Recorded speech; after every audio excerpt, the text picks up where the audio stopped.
Ito ang mga serial killer na maituturing na mas masahol pa sa demonyo. Pinatay ang asawa sa harap ng 4 na musmos na anak at sinunod ang mga manugang na walang alam sa mga nangyayari. I am not sorry for something I didn't do, and I am not sorry for the things I did do. At wala man lang silang pagsisisi. Tila kahit impyerno ay matatakot sa kanila. Siguradong ikaw, idol, ay kukulo din ang dugo mo kapag nakita mo sila. Lalo na yung huling tao na pag-uusapan natin sa videong ito, kaya naman stay tuned.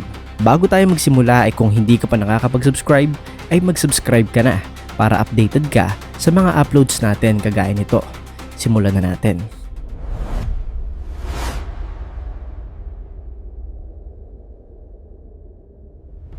Ito si Ronnie O'Neal, isang suspect sa kaso ng dobleng pagpatay sa Riverview, Florida. Si O'Neal ay 29 taong gulang nang barilin niya at mapatay ang kanyang kasintahang si Kenyatta Baron. Pagkatapos nito, pinatay rin niya ang sarili nilang anak na babae sa pamamagitan ng paulit-ulit na paghataw gamit ang isang palakol. 9 na taong gulang pa lamang ang bata, hindi pa siya tumigil. Sinaksak din niya ang kanilang 8 taong gulang na anak na lalaki bago niya buhusan ng gasolina ang buong bahay at sinilaban ito. Nakaligtas ang kanilang anak na lalaki, ngunit nagtamo siya ng malulubhang sugat at matinding pasa sa katawan.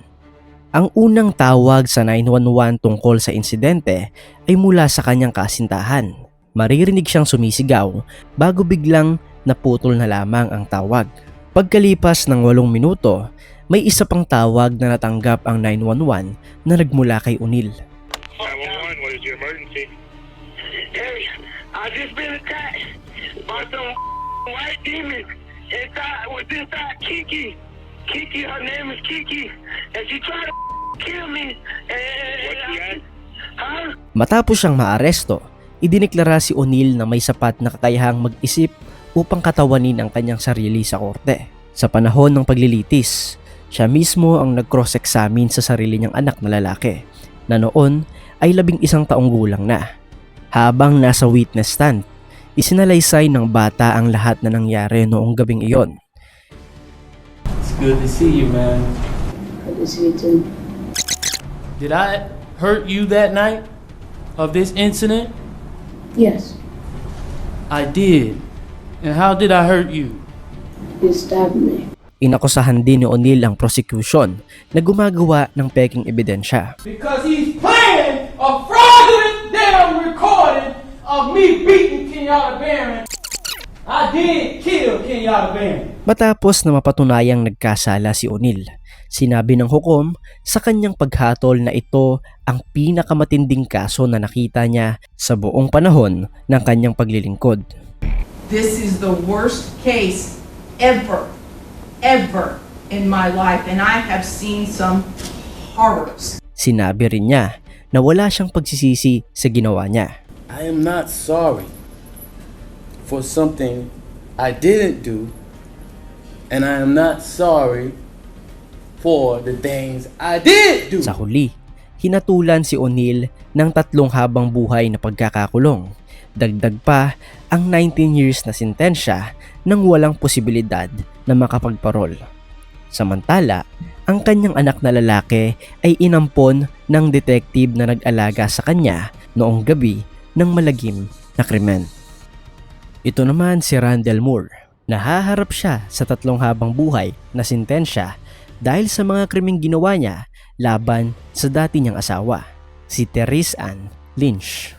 Iniwan ni Lynch ang kanyang asawa at nagsampa ng protective order laban sa kanya. Dahil dito, dinukot at kalaunan ay pinatay ni Moore ang kanyang hiwalay na asawa. Tumugon si Officer Tad Rowland sa mga sigaw na nagmula sa apartment. Ngunit pagdating niya roon, agad siyang binarel at nasugatan. Okay, 303 Adams been hit, officer down. Suspect's armed with 20 shells. Advises nobody come to the door as he will shoot again. Makalipas lamang ang ilang sandali, nakipag-usap si Moore sa isa pang dispatcher ng 911 sa pamamagitan ng tawag sa telepono. I didn't want to do any of this. Okay. But I'm telling you, all I wanted was my son. I just wanted to see my 7-month-old baby. That's all I cared about. Hindi nagtagal, sumuko rin si Moore sa mga otoridad. Samantala, si Officer Roland ay sumailalim sa operasyon para sa kanyang kamay matapos siyang masugatan. Habang binabasa ang hatol sa korte, wala siyang ipinakitang emosyon, kundi isang bahagyang pagtango lamang. We, the jury, find the defendant guilty of murder in the first degree. We, the jury, find the defendant guilty of kidnapping in the first degree. Guilty of sexual abuse in the first degree. Guilty of attempt to commit murder. Sa paghatol kay Moore, nagbigay ng pahayag ang ina ni Lynch bilang bahagi ng Victim Impact Statement. What you did to my daughter, Tresanne Marie Lynch, was evil, hateful, and despicable. You are now dead and rotting and repulsive to me. Read the journal she wrote. She hated you. Thank you, Judge. She hated you. You're a loser. Tumanggi si Moore na humingi ng tawad sa kanyang mga ginawa. Sinabi niya na wala siyang kahit anong pagsisisi sa mga nangyari. I have not 1 ounce of remorse for Tresanne's death. It could have all been prevented. All you had to do is let me see my kid. Now you're never gonna see her again. Ngunit ngayon, dumating na ang sandali para sa hukom na magbigay ng kanyang pahayag. If anybody didn't know what a piece of work you were before you start talking, they know it now. The court doesn't allow me to punish you any more than I'm doing now. If I could, I would. Hinatulan si Moore ng 3 habang buhay na pagkakakulong, dagdag pa ang 25 years para sa tangkang pagpatay. Ito si Keith Ferguson mula sa Kalkaska, Michigan. Humarap siya sa korte dahil sa 12 na mabibigat na kasong kriminal, kabilang na ang pagdukot at pagpatay.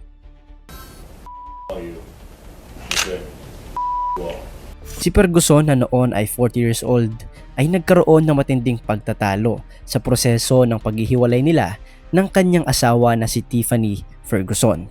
Ngunit bigla niya itong sinaksak at kalaunan ay binaril hanggang sa mamatay sa harap mismo ng kanilang 4 na musmos na anak.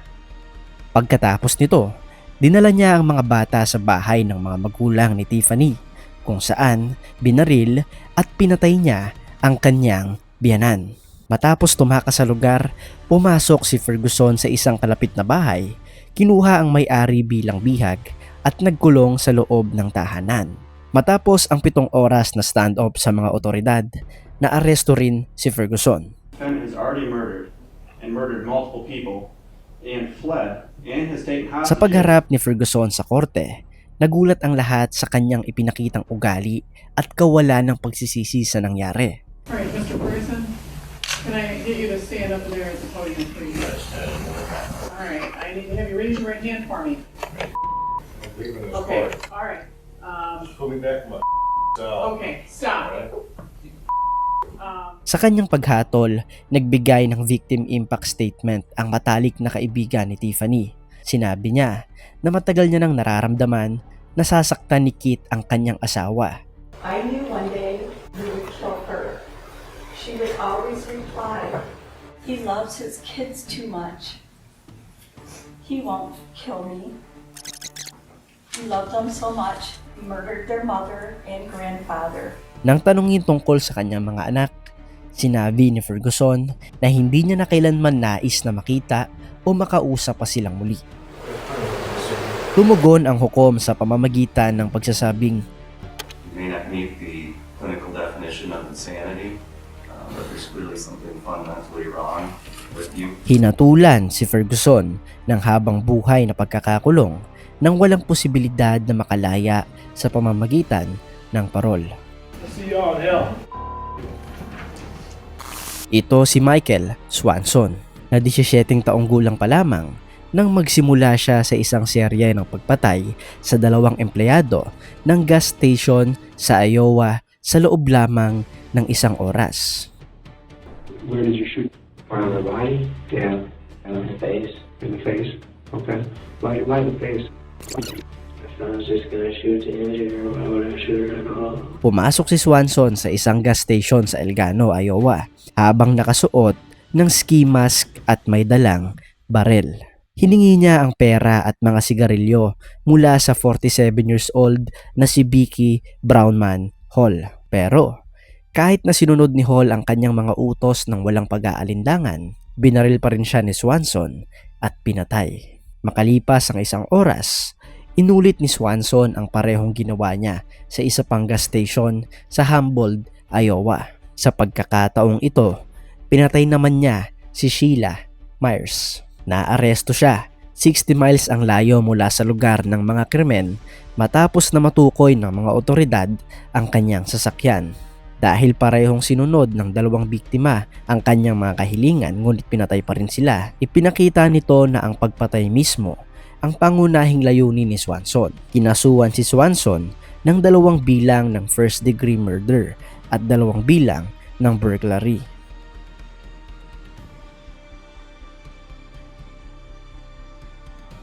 How did it feel when you pulled the trigger?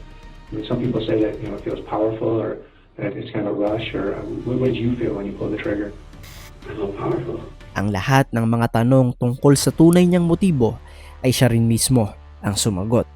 I then intentionally, deliberately, and with premeditation shot the clerk, causing her to die. I did this with a specific intent to kill her. Habang nagbibigay ng victim impact statement ang isa sa mga anak ng biktima, nanatili lamang si Swanson na walang anumang emosyon sa kanyang muka. How could you do what you did to my mom and my family? I want to know if you're even sorry. Are you sorry for what you did? My mom was not only completely 100% innocent, but she was also a defenseless woman when you came in with that gun. You said you did it for cigarettes and money and so no one could identify you, but I think that's a lie. You did it, as you later said on, that it was so you could feel powerful. Habang binabasa ang kanyang hatol, ngumiti at tumawa pa si Swanson. Cold-blooded murder. Cold-blooded murder, young man. You are dangerous. You are unpredictable.